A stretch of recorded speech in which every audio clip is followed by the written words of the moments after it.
There is a version of you that used to want things, really want things, not carefully, not practically.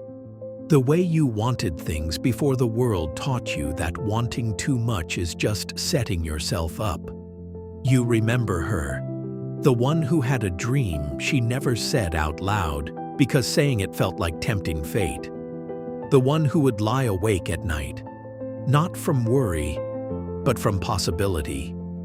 She got very quiet. After one too many times of reaching and the hand coming back empty. And so, you made a very sensible decision. You decided that wanting things, really wanting things, was dangerous. You kept moving. You kept trying. But something shifted underneath. You stopped believing while you were still going.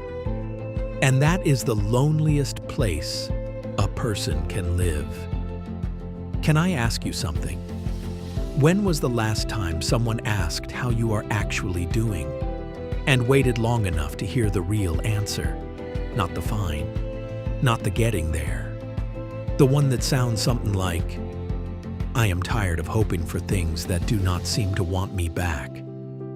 I do not know how many times a person is supposed to keep going before it becomes foolishness. I believed once, genuinely believed, and I'm not sure I fully do anymore. If that is where you are not broken. You are not behind. You are someone who has been carrying something heavy for a very long time with very little evidence that it is worth continuing.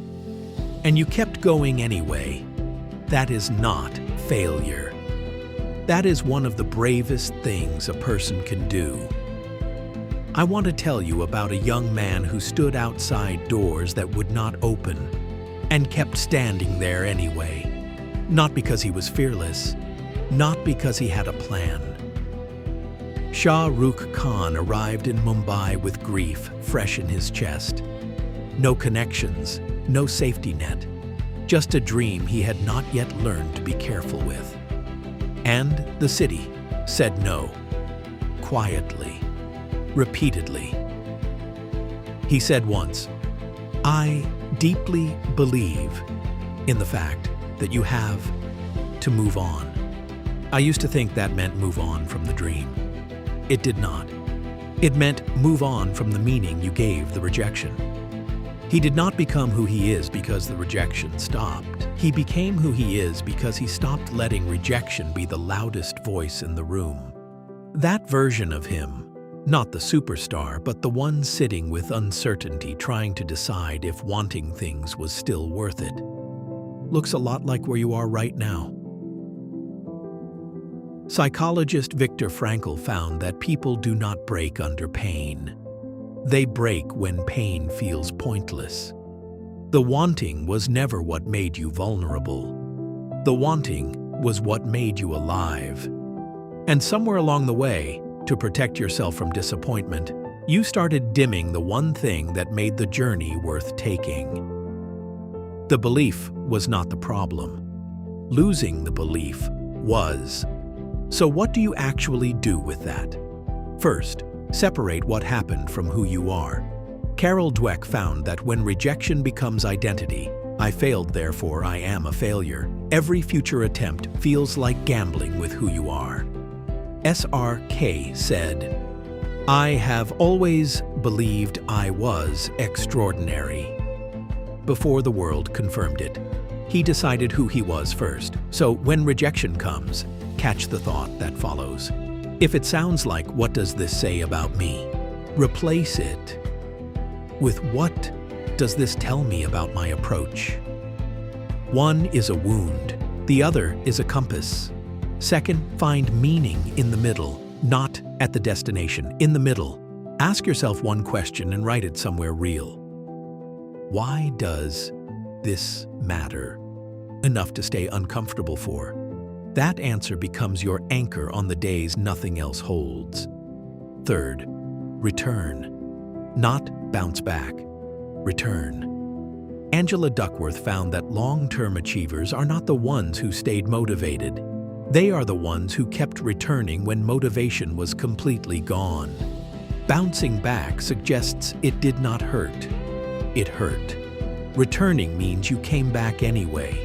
One small daily action, small enough that rejection cannot cancel it, keeps the door open until your belief catches up with your effort. Fourth, refuse to make it permanent.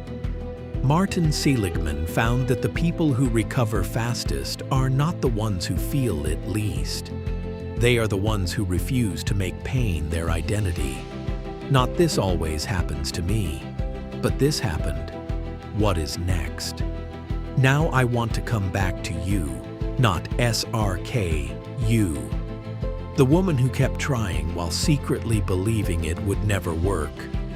I want to tell you what I actually see when I look at that. I do not see someone failing. I see someone who never fully stopped believing, even when she told herself she had. Because if you had truly stopped, you would have stopped trying. But you did not.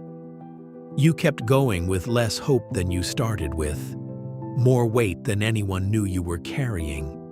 A dream you stopped saying out loud because saying it felt too exposed. And you kept going anyway. SRK said, "Success and failure are both part of life. Neither is permanent." Which means the version of you who decided wanting things was dangerous. The danger was never the wanting.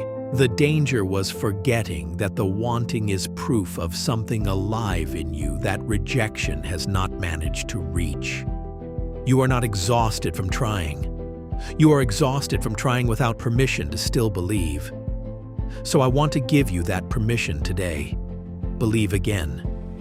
Not loudly, not publicly, just quietly.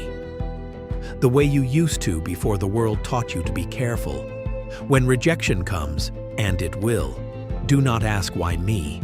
Ask, am I someone who returns? Because if the answer is yes, eventually, life runs out of no. SRK did not become who he is because Mumbai welcomed him. He became who he is because he refused to become someone who needed it to. I spent years waiting for the world to tell me it was safe to want things again. Until I understood that permission was never coming from outside. It was always mine to give. It is yours, too. Rejection is not proof you should stop. Sometimes it is proof you finally started something that matters enough to be difficult. Stay in it. Your story is not over. It is just getting to the part where it gets real.